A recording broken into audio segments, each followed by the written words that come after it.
ko tad nozīmē regulēta un ko tad nozīmē neregulēta nervu sistēma. Un kā tu redzi, tad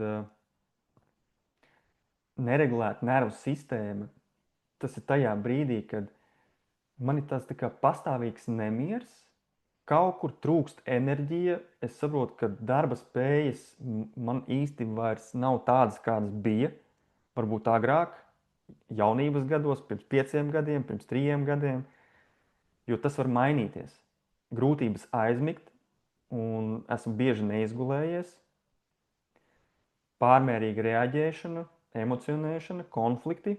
Un tas bieži izpaužas kā konflikta attiecībās, jo nu kā, īsti tā kā nav pat enerģijas, nav spēka varbūt ieturēt to savu pieaugušā kodolu, pieaugušā versiju, kur ir neutralitāte, bailes zaudēt kontroli.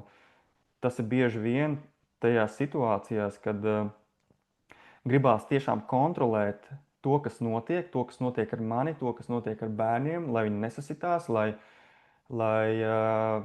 vienkārši, ka tu zini, ka tev ir droši. Un ir sajūta, ka ar mani kaut kas nav kārtībā.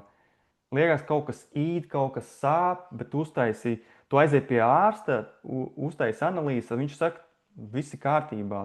Vai tu pats skaties tajās analīzēs, viss ir tā kā robežās. Un saprot, ok, tad tas ir saistīts ar šo neregulēto nervu sistēmu.